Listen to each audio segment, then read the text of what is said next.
Во Полошкиот регион денеска и утре не очекува топло време со температури до 37 степен. Од управата за хидрометеоролошки работи за утре најавуваат дестабилизација во вечерните часови, проследена со локално невреме и грмежи. Денеска во Македонија ќе превладува сончево и многу топло време, локално ќе има мала до умерена облачност, особено кон крајот на денот, а ќе дува слаб до умерен ветер претежно од северен правец. УВ индексот ќе има многу висока вредност 9 и во Тетовското подрачје денеска ќе биде сончево и многу топло со мала до умерена облачност, како и со слаб до умерен северозападен ветер. Температурата денеска во Тетовскиот регион ќе достигне до 37 Целзиусов степен. И утре ќе биде сончево и многу топло со мала до умерена облачност, меѓутоа во попладневните часови локално ќе се развива нестабилна облачност која ќе биде проследена со порен дожд, грмежи и засилен ветер, а можна е наместа и изолирана појава на краткотрајно невреме. Кон крајот на денот од север ќе се спушта посуден воздух, што ќе овозможи опаѓање на температурата за 5 до 6 степени, особено во северните делови. Најниската утринска температура утре зутрина во Македонија ќе биде во интервалот од 12 до 22, највисоката дневна преку денот од 35 до 41 степен, УВ индексот ќе има висока вредност 8. Во Тетовското подрачје утре ќе биде сончево со мала до умерена облачност, меѓутоа во попладневните часови ќе има услови за локален порен дожд, грмежи и засилување на ветерот.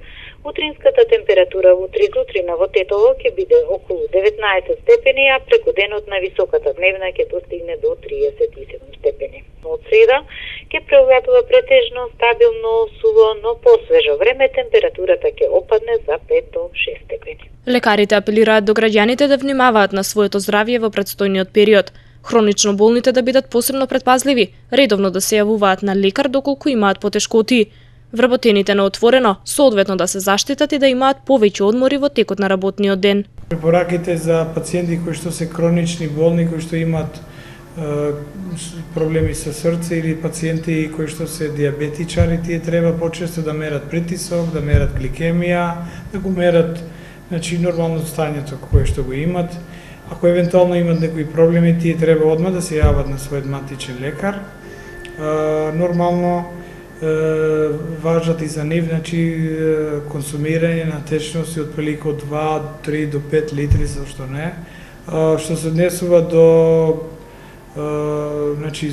една друга група на граѓани кои што се обврзани да работат на отворено, кај нив малку е покомплицирано, бидејќи тие треба да бидат заштитени со посебна облека која што е адекватна за нив.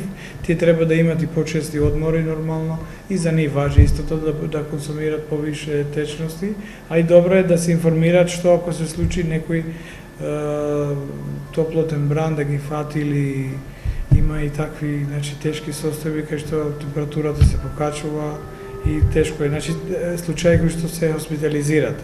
Друга група на граѓани или тие што се дома, исто така имаме и такви пациенти кои што се јавуваат овде, кои што имат проблеми, болки во рамено или во други делови на телото, од климата што удира директно на телото. Климата никако не треба да удира на телото. Климата треба да се нормално да дува во простори над зидот и да не биде голема разлика меѓу надворешна и внатрешна температура околу 7 до 8 степени, ако е 35 надвор, нека биде 27-28 внатре. Што се однесува до овие другите категории што се напасени и така натаму, тие нормално треба да се заштитат со заштитни креми и тоа ако се првите денови треба да имат поголем фактор на заштита од сончевите зраци. Ако не е неопходно, па не мора крај од 11 до таму 4-5 да не излегуваат на сончевите зраци. Многу вода, светла облека и лесна храна, да не се излегува во период од 12 до 16 часот. Ова се препораките кон кои треба да се придржуваат сите граѓани.